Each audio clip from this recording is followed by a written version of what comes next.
Six Nation to participate in violating WAMPA 58 of the Great Law.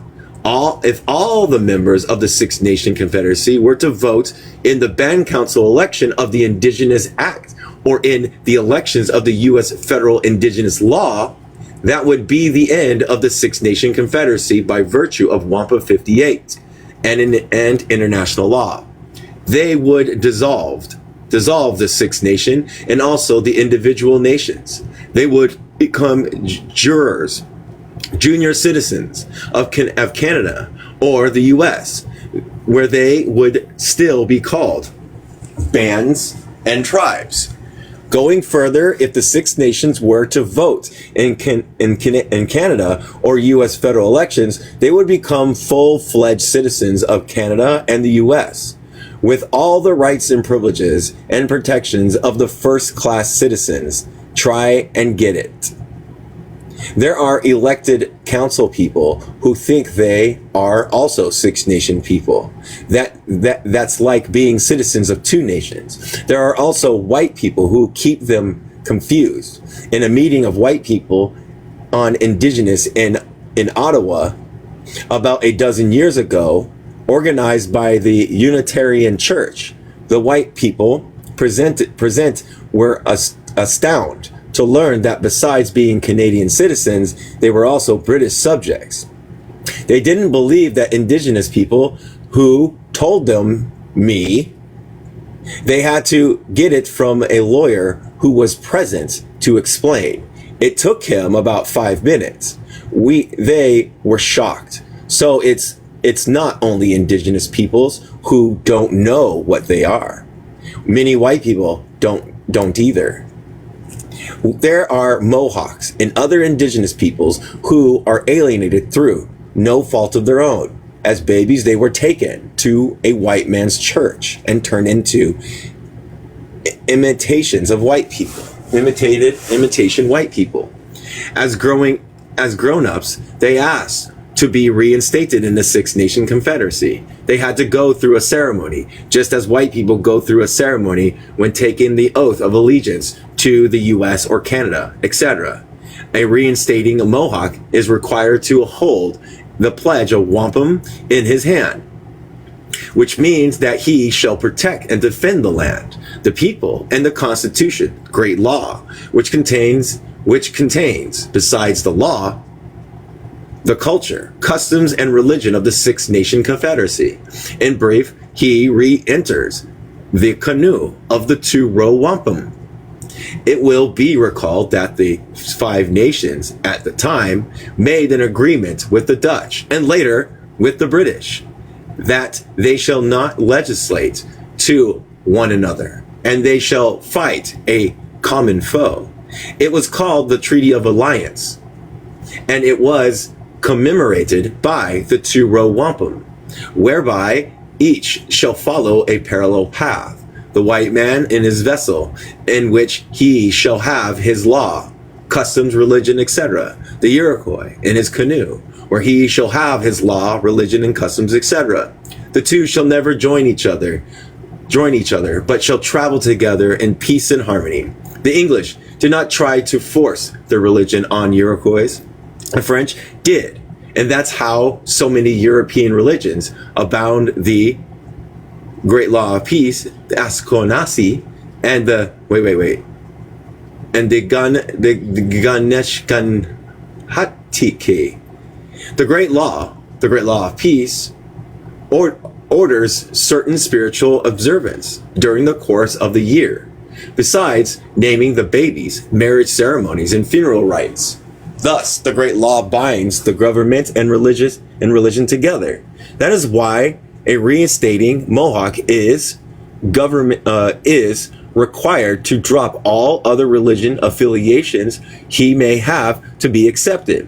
When this unmeek and unhumbled writer, along with two others, apply to local longhouse for reinstatement into the Six Nation, we were told we would have to quit the white man's religion. That wasn't hard, for we had already dropped out. said white man's dogma and doctrines have stopped making sense to us. The great law imposes no terrible religious dogmas and doctrines, such as hell, devils, purgatory, and multitudes of mostly illogical sins. There is nothing in the great law about temporary repentance to make hypocrites out of people, to show appreciation and thanks for the bounties of nature. The people perform various sacred dances, which are more fun than fruitful. The purpose of dancing is to show happiness for the favors of nature. Judging by the beaming faces, the system works.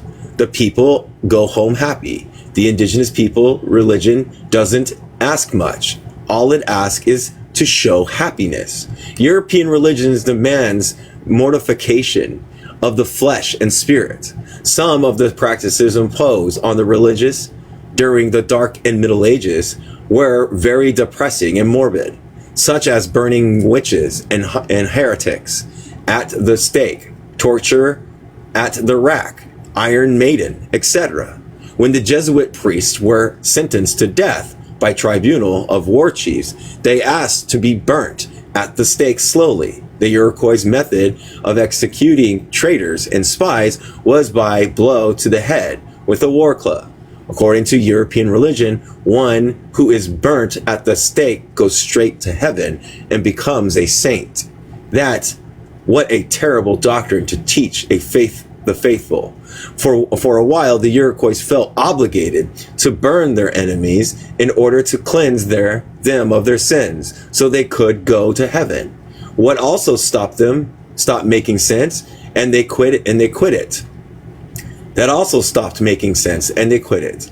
A lot of Christianized indigenous peoples have no wish to be nor are they able to be reinstated in the Six Nation Confederacy.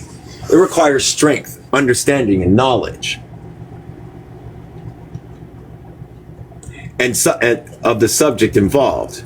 Also needed a strong sense of duty towards the survival and the indigenous race and nations. Redo it.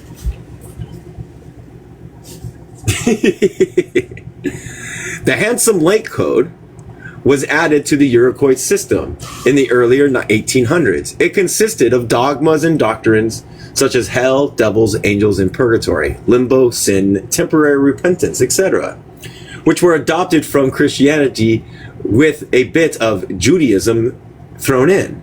The Great Law of Peace, Mohawks, who were reinstated in the Six Nation Confederacy. Actually, that's not the Mohawks. The Hanaweki Mohawks, who were reinstated in the Six Nation Confederacy, were once Catholics and had lost faith in such unprobable doctrines. When the reinstated Mohawks refused to follow the old dogmas and doctrines they had renounced, it became a matter of dispute and controversies in the Six Nation, which was resolved at the Grand Council. When it was decided that anyone who didn't want to follow the Handsome Lake Code didn't have to, while other religions permitted their followers to the right to defend themselves and to kill in self-defense. It's a sad circumstances that the Handsome Lake followers would allow themselves to be killed without raising a hand to self-defense. When asked about it, a chief who is a follower of Handsome Lake Code said, quote, that's when we shall be meeting our maker, end quote. They had buried their weapons with them their fighting spirits. It's something like a death wish. It's a note. It is noted that when a people loses its fighting spirit, it also loses its will to live, and its population declines until it is no more. The much revered Hopi Nation, the peaceful people, numbered more than 100,000. 100 years ago, 30 years ago, they were down to 20,000. Now they number 7,000. They too refuse to fight, not only for their lives, but also for their rights. A follower of a death wish doctrine cannot be a warrior. He would not have to have the fighting spirit so necessary for survival as a race of nations. Burying the weapons is only practical when everybody in the world does it, and they're certainly not about to copy any such example. It wouldn't be safe, and it's against the first law of nation, self-preservation. I'm gonna look back. Let's see here. What the hell? It's the hello. What does this dude say?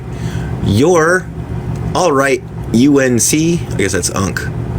Didn't your wife leave you? Holy crap. Wow. Huh. Weird. Posters. An important device for survival. Posters of Ganekshgan. The pen is mightier than the sword. Posters can help traditional indigenous indigenous peoples working towards regaining lost sovereignty and self-sufficiency. Many copies and distribute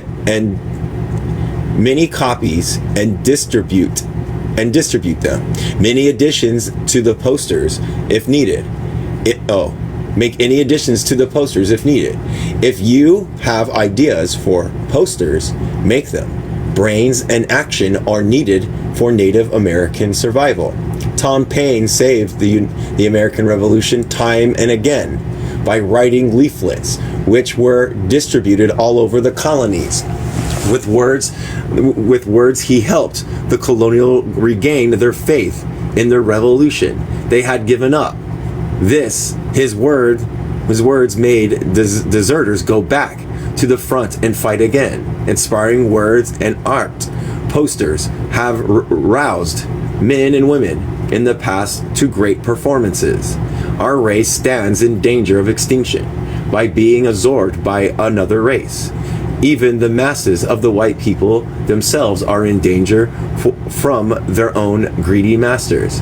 It is time for Native American people with the knack, talent, and ability, whether in writing or in art, to use it for a great cause, to win restitution and restoration of land, sovereignty, and economic dependency. I know you, bro. Great. I'm glad you know me. Awesome. Scalp ripoff. The civilized art of scalping was introduced to America by Europeans when bounties were put on the head of Native Americans, who were the first victims. Headhunters complained of the loads of decomposing indigenous heads they had to carry long distances to the paymasters. The authorities relented and ordered that only scalps be taken. They offered $50 for the scalps of men and $35 for the women and children, the women while still alive, to make better wigs. Bounties were in effect for up to 150 years. The Algonquin fought back and took a few scalps themselves. Nice. Well, I don't know you, my friend, so oh well. Good try.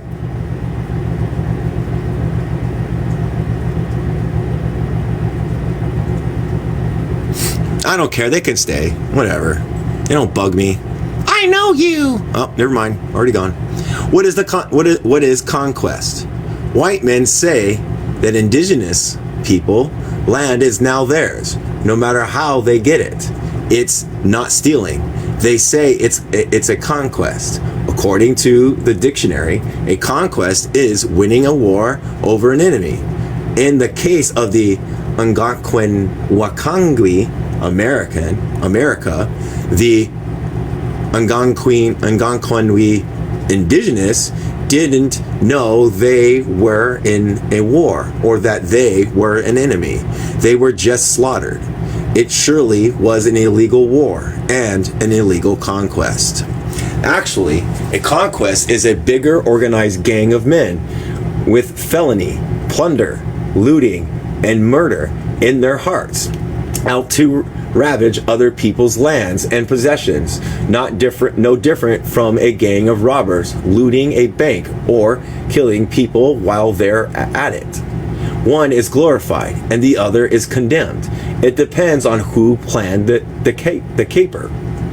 While the Haudenosaunee were never conquered, they lost their lands by fraud, politics, and, sad to say, religion. Thievery and deceit are also approved forms of conquest, if not as glamorous as John Dillinger conquering a bank. It is no comfort to the victims of conquest that the proud conquerors get their comeuppance sooner or later. There have been quite a number among them where Alex the Great, Big Julius Caesar, and Attila, here was a rough and ready ripping plunderer. When the people of a country couldn't provide food for this 500,000 men, they ate the people. Where there was Napoleon, and last but not least, Schmittler. They created empires, but no empires ever lasted. The people who were conquered arose and flung out the conquerors. Invasion. Armed intrusion onto Algonquin, America, by self-righteous Europeans carrying a contagious Dark Ages diseases, started epidemics among the Algonquin indigenous peoples, resulting in the death of 90% of Native Americans. Through 1,000 years of Dark and Middle Ages, the Europeans had built up an immunity to diseases caused by lack of personal hygiene. Bathing was a sin against the religion of Europe. By force of arms, the polluted invaders tried to finish off the weakened natives, whose present-day descendants represent the dazed and confused, quote, survival of the fittest, end quote. Highly infectious manifest destiny went all over the world and diseased the native people into subjugation and created empires which are now gone. Opinion as it has it that without the mighty and the pestilent ally contagions, epidemics where there would have been no European conquest in America. Native nations of the world have regained their lands. The only native nations still in subjection are the Algonquin, but the time is coming soon when they too shall regain their rightful heritage. Civilization. Refined and improved corruption, state of advanced technology, and low human relationships. Primitive white men beat each other over the head with wooden clubs. Civilization enabled them to do it with iron. Modern civilization turned mankind into packs of wolverines in sheep's clothing, calling it, quote, majority rule, ruled by a clever minority of super rich, polluting the land, water, air, and mines, including their own. Stolen indigenous land in the name of God, letting God take the blame. Kill all the indigenous peoples who resist and those who don't. Civilization is advancing towards an unknown destiny, and the rulers don't give a damn as long as the prophets keep coming. Is civilization bound towards self-destruction? Only the masses shall be destroyed. The super rich have safe hideaways. Interesting. Tribe or nation.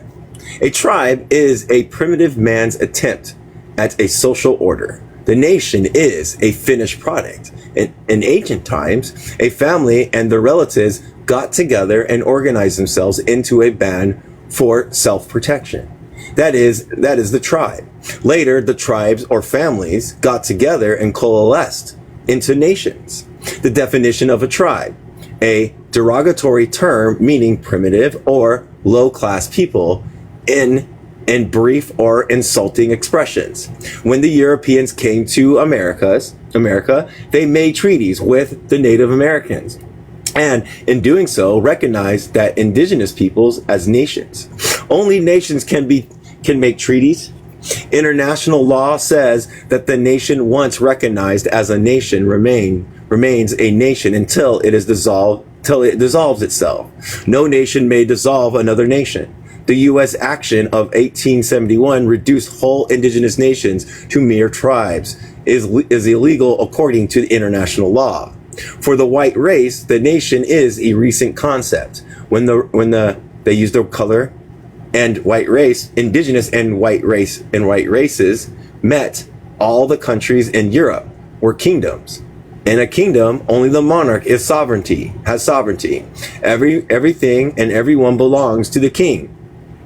A true nation is where the authority flows outwards from the people to install leaders, as in the case of the Six Nation Iroquois Confederacy, also known as the Longhouse, the world's first people's republic, and the first to make a national constitution, a state far ahead of any then known. The Iroquois Confederacy never accepted the reduced tribal status, but always standed on its international rights as a union of nations, and insist that the U.S. honor the treaties their ancestors signed with the Six Nation Confederacy. If anybody could help, please help. Indigenous reserve or indigenous territory. Definition of, they use the I word, indigenous reserve, U.S. Government land set aside for us by indigenous. Canada, crown land set aside for use by indigenous communities. Note that no ownership of the land is accorded to the indigenous peoples. The government's quote reserve the right to assume rule over the indigenous peoples. Definition of territory: the land and water under the jurisdiction of a nation, ruler, etc. This is one of the causes of the Ganeshkin territory repossession. The rights of indigenous nations to exercise its sovereignty in its own land and waters, and right confirmed in the 1794 treaty between the Six Nation Confederacy and the United States. It is a right guaranteed to everyone in the world, but denied the American indigenous peoples. No nation on earth should be so deprived it as to exist on a reservation. Germany and Japan were defeated completely and unconditionally in 1945. Where they placed no reservations? No, that would be inhuman. Behold, oppressor, we have just begun to fight. Indigenous police. Indigenous police physically enforce the will and laws of the oppressors on their own people, with billy clubs, mace, and gun. Needed only one cop, called the village constable. Cops mean constable on patrol. About a dozen years ago in Hanakawi, somebody got the bright idea, there should be a police force. Progress, quote unquote.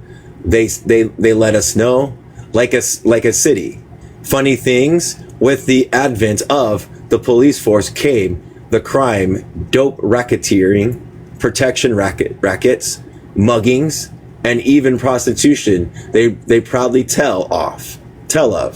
Methinks the dominant society, it means bossy, had something to do with this.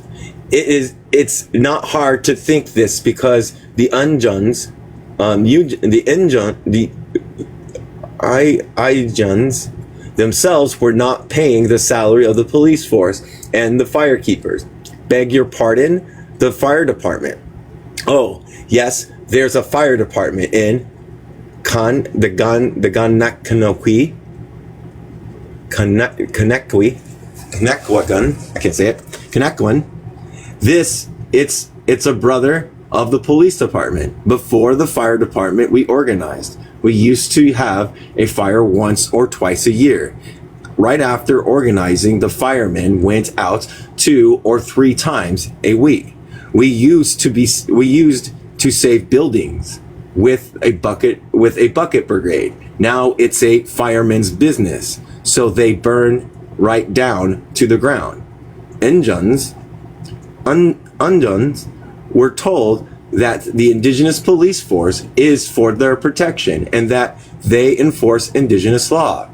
The Indigenous Act was legislated by the Canadian government. It was not made by indigenous peoples, so it cannot be indigenous law. The Band Council says it's their police. The federal and provincial government split the policemen's salaries 60% and 40%, so it must be their police force. Whoever pays the police is the boss. The bossy society brings all the white men's progress into Injun's reservation. It prepared the Algonquin for the projected municipalization on the indigenous reserves. Some indigenous peoples don't believe this. They don't think the government can do such a thing to them. Besides that, it's crown land. They had refused to meet with the descendant chiefs of the Indigenous Acts of Canada. Her reason being that it is an internal matter of Canada. That's what indigenous people get for fooling. Was a company of white peoples demonstrating. The Chinese have the right idea. Photos of their cities and towns show word posters and billboards of information necessary for all to know. This is a social trick that indigenous peoples would do well to copy.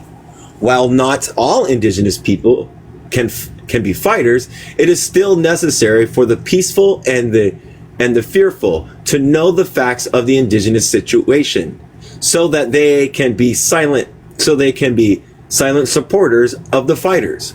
There are many good, hard-working indigenous peoples who cannot become involved in any trouble, controversies, or come to possible grips with the law. Hard-working people are said to be the backbone of a nation, and are absolutely indispensable in perpetuation of the native societies in the future. There has to be a balance of opposites. Only 10% of any population can stand up and fight for their rights.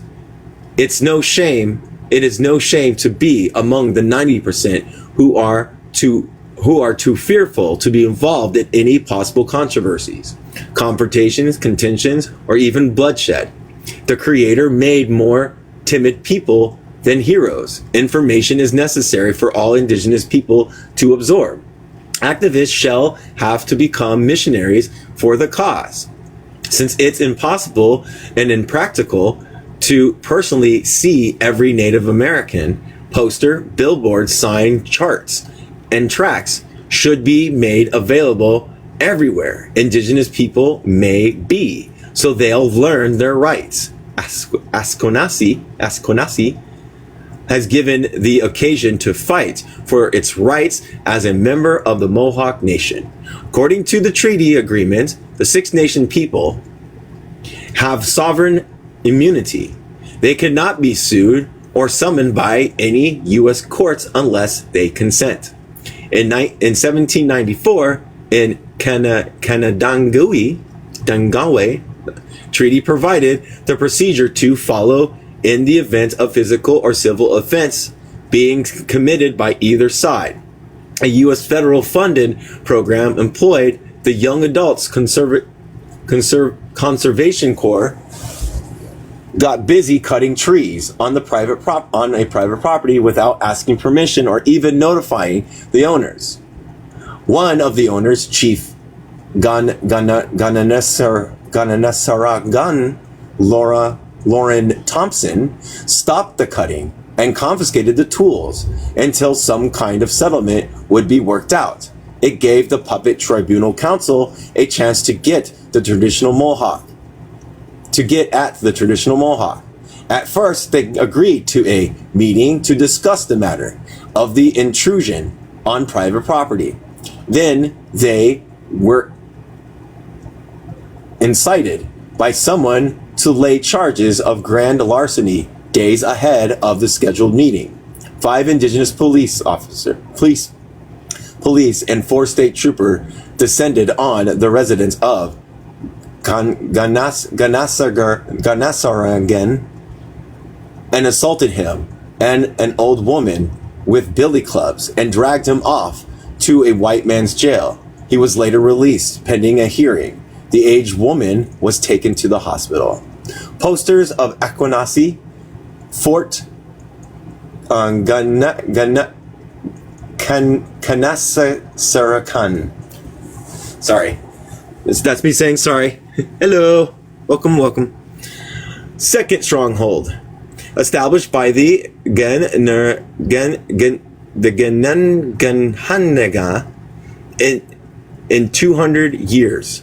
First at Mossy Lake, famous Mohawk mountain stronghold in 1974, where the Six Nation jurisdiction sovereignty and national independence were enforced by the Warrior Society. The two wampums, the 1794 Kanadagangu Treaty and the Great Law regained respect and honor in white government and Ganeshkin relations due to action programs by fighting men and women. Fort Kanasarangan is the first such move on the reservations where the Mohawks face not only white man's entrenched authority, but also their satellite indigenous peoples seemingly sworn to help destroy their own people, help liberate Aquanasi, help Aquanasi regain its territory status. Start by calling it a territory now. Long live the Warrior Society. Traditional indigenous peoples are nationalists. Dominant society is trying to stop nationalism all over indigenous America.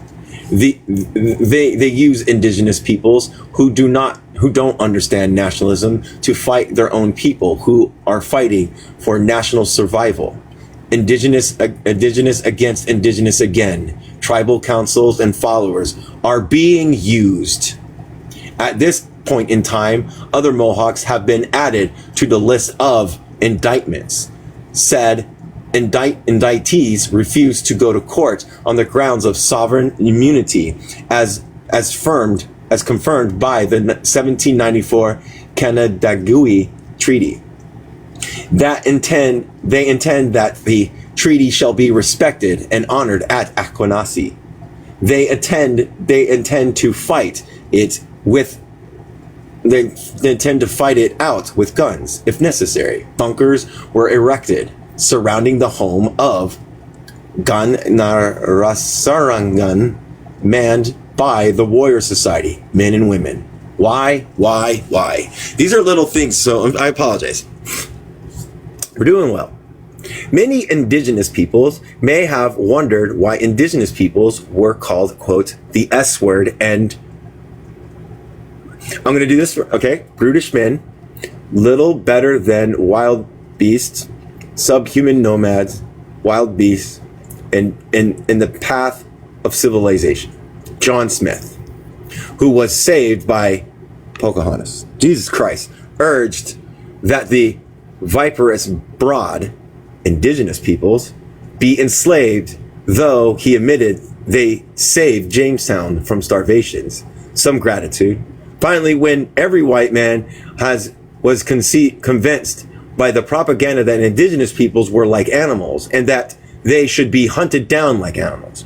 Bounties were offered for their scalps, just as if they were wolves.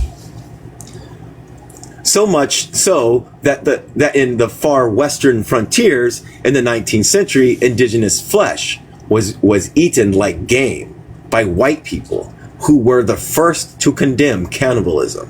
When a people intended to destroy other people or animals, they attribute the worst qualities to those they wish to destroy. In the case of the indigenous peoples, the reason for the destruction was to get their land. They spread the worst rumors, the worst lies, calamities, and malicious slanders, so that indigenous peoples would be extremely hated and despised, and the hunters would feel justified in hunting down indigenous peoples as if they were the worst kind of animals. The settlers thought it would take only a matter of months to destroy all the indigenous peoples. How many generations of indigenous people were on the run continuously to save themselves for 150 years? A lot of indigenous peoples went to the far north to invade the dreaded foe, the hunters of the indigenous peoples. They are indigenous people still in the wilderness whom nobody ever sees. They make sure no one but their own ever see them. Theirs is a culture of hiding. They are the most elusive of game. They still think they're hunted. Maybe they are. If indigenous peoples are human wolves, then the white man must be a leopard, the most cruel of hunters, who kills even when he doesn't need the food. Indigenous menace and indigenous peril. They were terms for indigenous peoples in the days of yore. That's more menacing these days than the nuclear menace. Indigenous slaughter was called the inexorable march of civilization displaced S-word hunters. Even if the civilized killers were more S-words, quote, primitive hunters, end quote, meant people who killed for food. Civilized hunters means people who kill for fun. Indigenous peoples didn't develop the land, quote unquote. There are 3 million acres of Ganeshkin territory not being used, and we want them back. We can certainly use them, live on.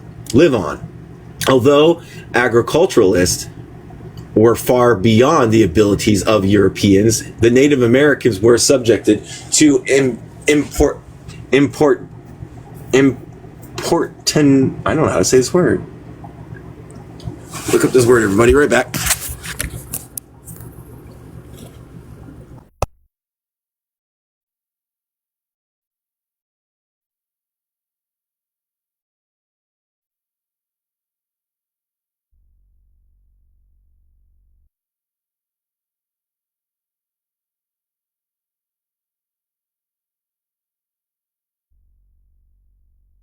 Importunity by the white invaders to be like them, civilized, which shows that many white people don't know the meaning of the word. It has been said that certain indigenous nations copied European civilization, notably the Cherokees, who adopted a constitution like that of the US, which was adopted from the Iroquois Constitution. The Cherokees published books and a newspaper in their own language with Seguangan supplying the alphabet. A census taken among them in 1825 showed that they owned 33 grist mills, 13 sawmills, 1 powder mill, 69 blacksmith shops, 2 tan yards, 762 looms, 2,486 spinning wheels, 172 wagons,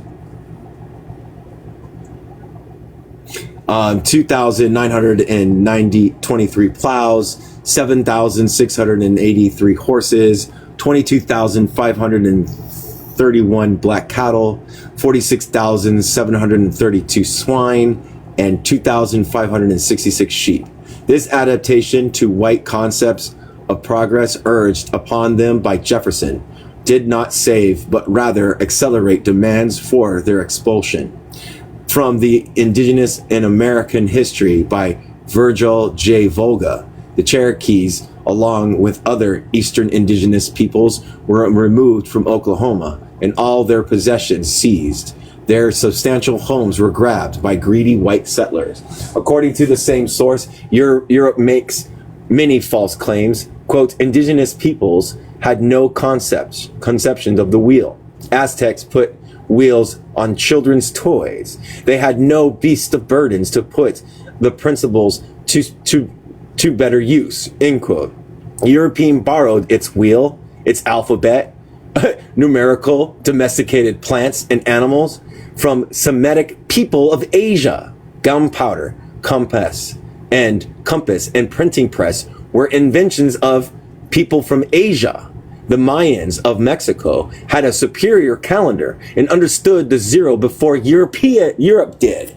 Indigenous domesticated for more than 40 plants, in which corn is the outstanding example because it does not and cannot grow wild. In some respect, they excelled in medicine and surgery, i.e., transplantation, cutting through bones in the head to remove tumors, etc. The knew the properties of drugs like cocoa, from whence that comes from, and cinchona, Cinchona, from whence quinine, carcas sagranda, and many more. They alone discovered rubber. Indigenous north of Mexico used about 150 medicines, which were later included in the United States Pharmacopoeia and the National Formulary. The indigenous of Latin America contributed about 50 more accounts of explorers from Carter on are filled with tributes to indigenous medical skills, which was considered by many to excel that of Europe at that time. Mayan astronomy, mathematics, and architecture, the skillful metalwork, and other arts of the Aztec and Incas, the domestication of the turkey, the mescove duck, honeybee, alpaca, llama, and guinea pig, the roads, communication, scientific, land use, and political organizations of the Inca, the invention of paper, and the weaving of cotton cloth in Mexico. North American indigenous mined and worked copper, lead, mica, and coal. They discovered oil and made salt by evaporation. North American indigenous planted corn, squash, beans, pumpkin, tobacco, sunflowers, and drug plants, medicine. Central and South American indigenous peoples mined gold, silver, tin, platinum, and jade. The white man smoked the indigenous tobacco and ate their foods.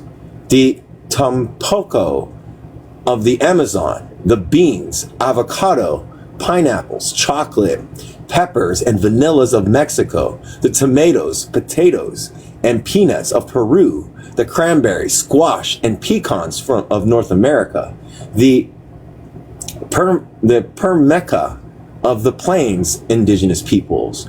From the Mexican indigenous peoples, the white man got his chewing gum, tamales, chilies, and tortillas, and from the U.S. indigenous hominy, succotash, corn pond, and corn pop and popcorn.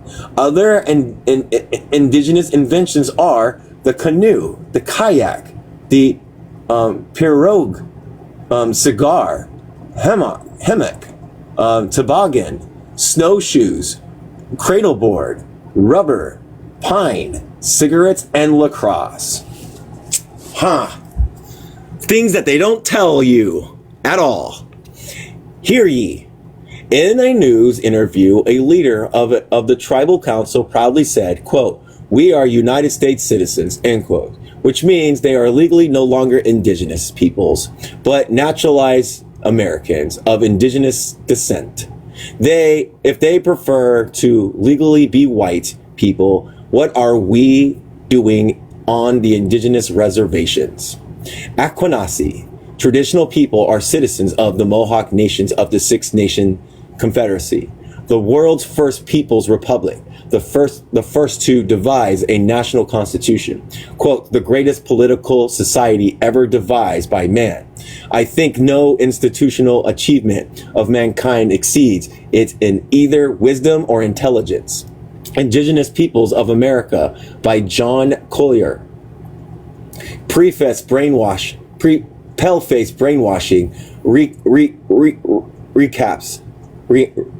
reaps big success, makes Unjins, it's INJUNS, think it's progress to renounce the greatest of for the Pell imitation.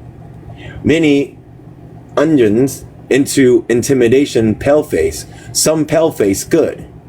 Help Unjins, other make Unjins into fools, drunks, dope fiends, cause them to commit self-unaliving, or becoming tribal counselors and talking nonsense for the rest of their lives. Here's some more. Uncle Sam did in the Chaganuan Treaty of 1794, quote, engage never to claim any of the land within the Six Nation territories, nor disrupt the people of Six Nation or their indigenous friends residing thereon in the free use of the enjoyment thereof. Parts of Article 4. The United States is once again violating this treaty, intruding into private property and disrupting the people of the Six Nation in Akwesasne in a free use of enjoyment of the land, arresting those who protest this violations of the treaty agreement. Where, oh where, is the white man's famous honor and integrity? It is non-existent. It is howling civilization, the fate of mankind. Know ye, O oppressor, the indigenous people are sick and tired of oppression and shall henceforth fight by every means, and we have just begun to fight. We used to wonder why the Mohawks didn't sign the treaties of the Six Nations made with the U.S. Barbara Gramont, in her book Iroquois in the American Revolution, tells us why. She wondered how her country could do such a thing. She was amazed when she was conducting her research for the book and came across the fact that the U.S. makers of the 1768 Fort Shannaquix Treaty wouldn't tell the Mohawks read the treaty, and that is why they wouldn't sign it. There were things in it that they didn't want the indigenous people to see. There were indigenous people who signed it, but not one of them was a chief. That's what the indigenous people get for allowing the white man to do all the composing. When the treaties were read out, the indigenous people heard only the good things. They included the things they wouldn't like were not mentioned. That was for later, like now. They are now saying the Article 7 of the Canadian Ganwu Treaty of 1794 gives Congress the right to grant New York State jurisdictions over all indigenous reservations in the state. So, you see, boys and girls, that's what they didn't want to show the indigenous peoples in those long gone days. Of course, the Injuns, I don't know. I don't know if I'm allowed. I don't know. Could turn the reservations into territories, which is as it should be. no nation should be so deprived it was to exist in deprive it as has to exist in a reservation. Extinction. Doing good on time. Doing good on time. These are pretty close in hand. So not bad. Not bad. I don't know who Faith is, but all right. Extinction. There's a book with the intriguing title, The Use of the Past, by Professor Hilbert J. Muller, which deals with history and why great civilizations of past collapsed and became extinct. It took him 10 years to research to track down the events that led to the decline and fall of the classical Greek civilization, the great Roman Empire, and other great civilizations of the ages. There is a parallel in present day events and those of the Boyan eras, which should give the modern Algonquin pause for reflection. Professor Muller gives 4 major reasons why these powerful institutions wilted and died away. Surely they did not expect to die away. Who wants to die? It takes a psychological condition to make a person wish to die and commit self-unalignment. The whole nation and a part of a race can disappear from the face of the earth without being slaughtered is intriguing. It can even be frightening. The millions of classical Greek, millions of Romans, and other powerful nations can be abolished so that not a drop of blood is left is a sobering thought indeed. How can the native Algonquin Gunhanwi on the stolen continent of America in this greatly reduced condition resist and win against the threat known as extinction? Not only can whole peoples get into certain conditions, do certain things, ignore warnings, neglect duties, and laugh at the wise, which can and will destroy them completely, and extirpate them from the face of the earth. But there is the added threat from outside interests at work to achieve such an end of unwanted nations, races. Life is indeed full of traps, natural and man-made, for the unwary. Even the careful can become careless and go seemingly of small moment, and of 4 reasons why. Quote, 1, loss of language. 2, outgrew the rules and regulations that made them great. 3, economic systems deteriorated after the peoples became great. 4, spies and traitors. 1, lost language. Going over number 1. According to the book, well, let me make sure. There's 5 minutes left.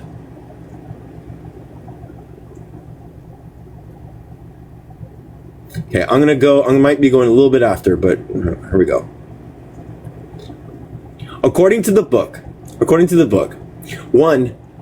no one in Greece today speaks the language of the classical Greek era. The people who lived in Greece today do not have an ounce of Greek blood. There are no Romans today. The people who live now in the center of ancient Rome do not speak the language of Romans. Likewise, there is no Persians today. No one speaks the language of Persia, now called Iran. A loss of language is a big step towards extinction. There is a parallel here among the Algonquin Gunhanwi. Most of the people do not speak their own national language. Among the people of the Six Nation Confederacy, called quote-unquote Iroquois by the French, the Haudenosaunee by themselves 300 years ago, the language has been broken up into dialects. The people themselves have changed the name of the Six Nation Confederacy to Haudenosaunee from the broken Seneca dialects instead of Haudenosaunee for the original language. The white man can say that the Iroquois made themselves extinct, buried even in their own names. If there are not a Haudenosaunee, then they are not the people known as the great mighty Iroquois. It inspired the judge to say that there is no more Mohawks in connection with Akonasi dispute. Yet the Mohawks speak the original Iroquois language. Fortunately, as mentioned above, the Mohawks resisted the language breakup. Linguists are amazed at the pureness of the Mohawk language. They say it is certainly not a dialect. The others of the Six Nation can draw back from this big step towards extinction by relearning the language of their ancestors. It is not lost. The Mohawks speak it. According to linguistics, when the language breaks, the first sound to go is R.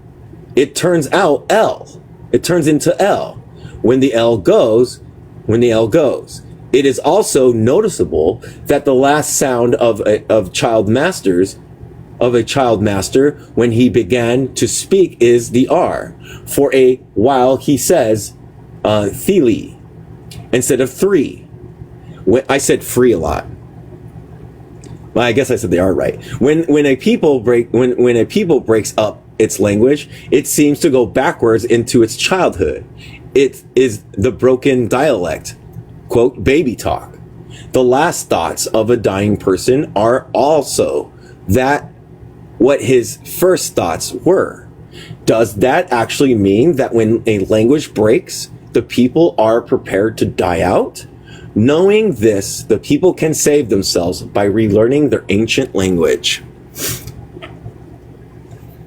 No idea why Faith got dropped.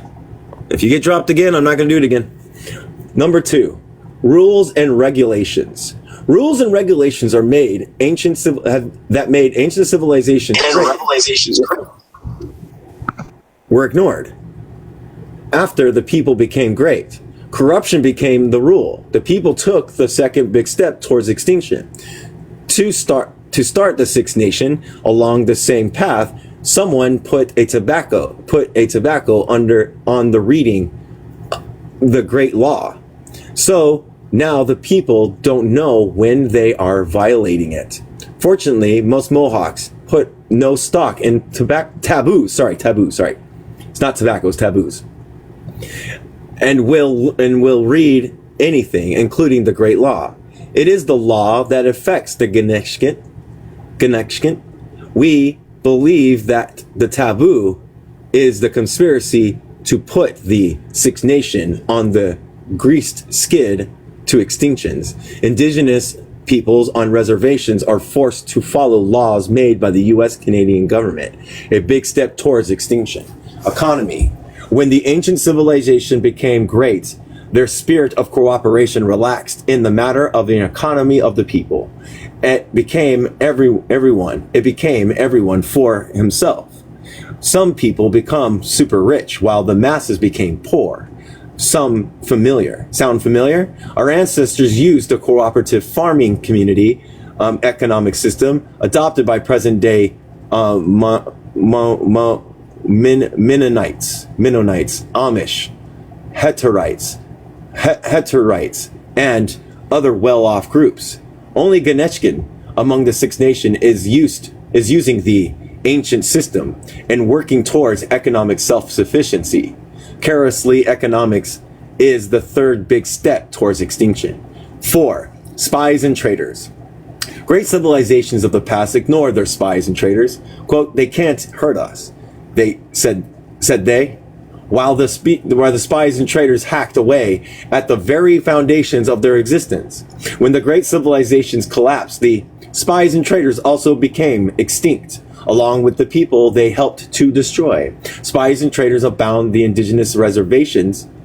Indigenous people say, quote, how can they hurt us? They have nothing left to lose, end quote. There is something indigenous peoples still have, their existence. If they do not stop their spies and traitors, they will go the way of lost civilization, oblivion. The indigenous informers, spies and traitors are many because no one does anything about it. It is a safe occupation. The fact that traitors are the lowest things on earth and the most shameful of humans doesn't mean a thing to them. Honor, loyalty, and integrity are just words that have no meaning. Their destinies is to destroy their own people, as they are themselves destroying as indigenous peoples. Nature's first law, self-preservation, is ignored at the perils of the people's existence. It is the last big step towards extinction. The book notes that only people who struggle survive and their population increases. And people who stop struggling decrease and eventually die out. The effects are said to be psychological. According to the book, the meek and humble who only want to be peaceful decrease in numbers. The aggressive and greedy increase, rule, and overpopulate the earth. The solution has to be a happy medium between two extremes. Get some spunk and fighting spirit into the meek and humble. Indoctrinate the overly aggressive and overly greedy and make them wear chastity belts. Anything to check the population explosion. As a race, Indians are small in numbers. Most are browbeaten into meekness and humility. Many die young. Many are on welfare, which kills initiatives and fighting spirit. Welfare is an effective aid in the program to make indigenous people extinct. I think the UINJUNS. What must they do to avoid the easy road to extinction? Must change their styles.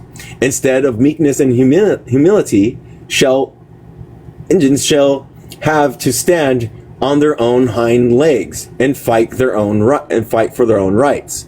They must struggle to create their own economy. They should not continue to depend on the white man's precarious economy, which has a bad habit of collapsing every once in a while. And then many indigenous people starve to death. Working for the white man is depending on his economy to ensure continued existence.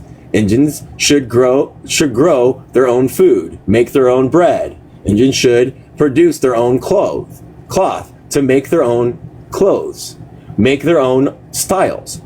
Now there's a thought, something for the imaginative young designers. Indians should cut their own lumber and make their own dwellings according to their own architecture, or make it of stone, plenty of stone around. Help each other. One of the ways of survival. Many Indians do not think they're heading towards extinction. The extinct Greeks and Romans thought the same way. Intelligent Indians have, I don't like this. I feel like he's like doing something like a play on words to make me say like the other words. Have their work cut out to save their people, some of whom don't want to be saved. The US and Canadian governments have a policy of assimilation for indigenous peoples. It means legal extinction. There are indigenous peoples who are already US and Canadian citizens. They have committed racial and national suicide. Naturalized Americans or Canadians of indigenous descent, no longer legally indigenous. This extinction, in time, according to white man's calculation, there won't even be any sign that once upon a time a race of indigenous did exist. This plan must be resisted and fought until the battle is won. The great law provides that once a battle is joined, it must not stop until people have won it. And we'll stop there, fighting against all odds. And it's number 245. We're stopping at 245. 245. 245. Do.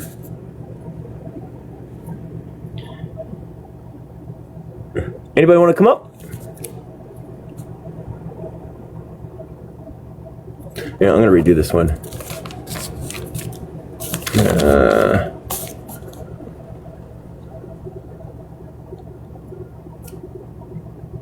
I'm spelling it wrong. Oh.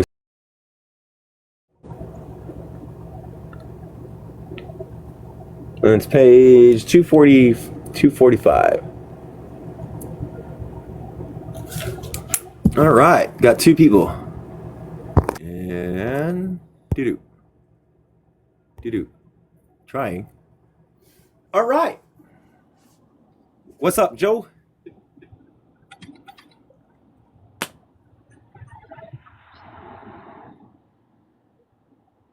Okay. What's up, Gabby? No, what's I really like that. I especially like how he was going over, or how they were going over, that in order to have self-determination, indigenous people need to be self-reliant over resources, over the relationship with the land, and like it's literally just like the exact same thing of what Mao talked about. Yeah, if you read this book more often, if you ever read this book, you can see a lot of where they draw their distinctions for the Constitution, and also you can see like a lot of the Iroquois nation, the Haudenosaunee nations. I call it the Iroquois Confederacy because of fucking colonization. Had Hmm. You should check out their nation and build, and they had a whole bunch of that is very parallel to democratic centralism in the governmental systems that we draw upon when it comes to communism and setting up these governmental things. It's pretty good. On the on the yeah, what's a sorry. You want to finish, Gabby? Go Then we'll get to Joe. You want to finish, Gabby? Then we can get to Joe. What's it? I was just saying. Oh no, yeah, like what's it? I was just saying. No, yeah, they mentioned like a couple of times how like they were a people's like they just touched over a bunch of stuff, specifically the psychological colonization of assimilating into whiteness, of erasing the culture through G-side. It like just again just like a lot of intersections, a lot of parallels to what we've already read with like Mao or Franz Fanon. Mm-hmm. What's up, Joe? But yeah. I said it. Hold on, let me get back into it.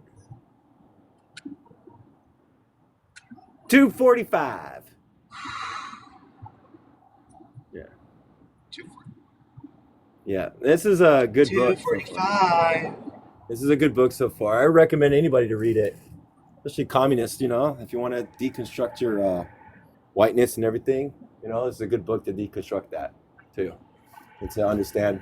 We might have drawn some of the principles that we do today as Marxists ourselves can be drawn from this. You know what I mean? If you read it. So, Mm-hmm. but anyways, does anybody else have anything